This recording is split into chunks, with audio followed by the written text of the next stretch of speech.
Vous est-il déjà arrivé de voir sur Internet des promesses totalement irréalistes, comme ce nouveau plan d'affaires va vous rendre millionnaire en moins d'un an et sans travailler. Ce nouveau plan miracle va vous rapporter 20% depuis votre canapé. Évidemment, ces promesses ne sont pas réalistes. Il n'existe pas de méthode miracle pour attirer l'argent dans sa vie et pour devenir libre financièrement. Pourtant, certaines personnes se laissent entraîner par ce type de message, par ces promesses. C'est dans la nature humaine de vouloir gagner de l'argent rapidement et sans rien faire, mais la réalité est bien différente.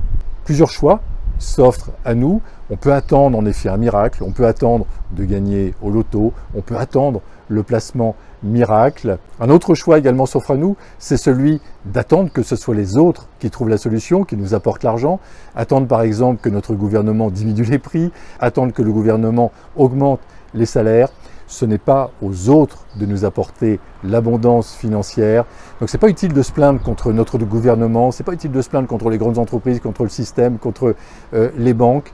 Chacun doit et peut gagner plus d'argent et attirer l'abondance financière pour devenir libre financièrement.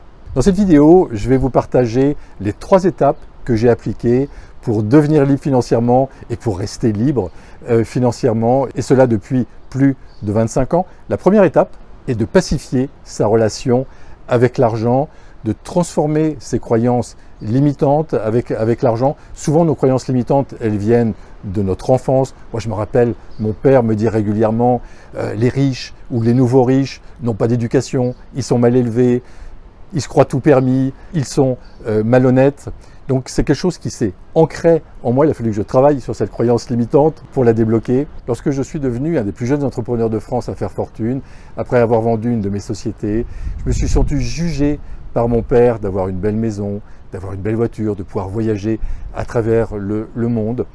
De nombreuses personnes considèrent que l'argent est sale. En fait, l'argent est un outil. L'argent, c'est un amplificateur. Avec l'argent, on peut faire le mal. Bien évidemment, avec l'argent, on peut fabriquer des bombes, on peut corrompre, on peut également faire le bien avec l'argent, on peut faire des actions humanitaires, on peut soigner. Si vous êtes quelqu'un d'altruiste et que vous gagnez de l'argent, eh bien vous allez aider davantage, vous allez amplifier donc cette qualité. Si vous êtes quelqu'un de malhonnête, l'argent va amplifier cette part d'ombre.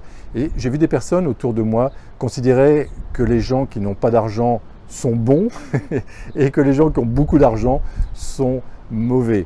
Et j'ai vu à l'inverse des personnes gagner beaucoup d'argent et œuvrer pour le bien des autres. De notre côté, nous reversons 1 € par nuitée à un orphelinat du Burkina Faso. C'est possible grâce au fait que nos hôtels gagnent de l'argent et que nous gagnons de l'argent. J'accompagne dans mon programme Imozen et dans mon programme Je concrétise mes projets des personnes qui ont un plafond de verre, qui pensent que gagner l'argent, c'est bien, mais pas trop. Ne nous limitons pas. Il est possible que chacun d'entre nous gagne beaucoup d'argent et ce n'est pas un mal de gagner beaucoup d'argent. Avec l'argent, on peut faire beaucoup de bien. Deuxième étape, arrêtez de penser que la liberté financière n'est pas pour vous, que vous ne pouvez pas y accéder. J'ai vu certaines personnes autour de moi se dire qu'elles ne sont pas assez diplômées, qu'elles ne sont pas assez malins, qu'elles ne sont pas assez intelligentes, instruites, ou j'ai vu certaines personnes se dire « je suis trop jeune, je suis trop vieux ».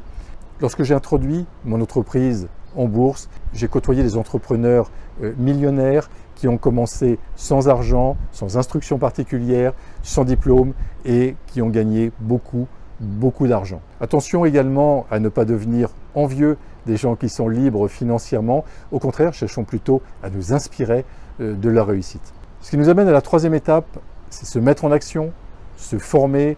L'abondance financière n'est pas liée donc à la chance, elle est liée à des principes, elle est liée à des règles, elle est liée également bien évidemment à un état d'esprit.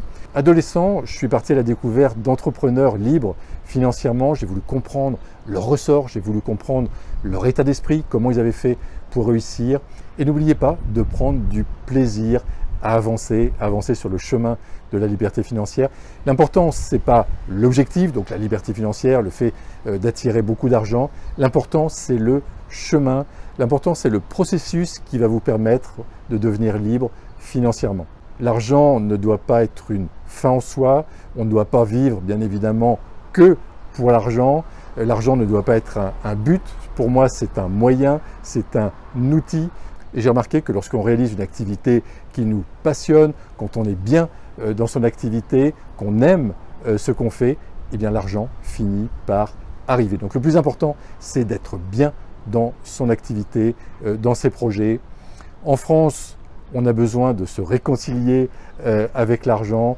Donc attention de ne pas devenir envieux, jaloux de personnes qui réussissent. Posez-vous la question, pourquoi j'ai envie de gagner plus d'argent? Pourquoi j'ai envie de devenir libre financièrement? Est-ce que c'est pour aider les autres? Est-ce que c'est pour bâtir son projet, pour réaliser son projet de cœur? Est-ce que c'est pour réaliser des actions humanitaires? Est-ce que c'est pour voyager à travers le monde? Mais le pourquoi va vraiment vous aider à avancer.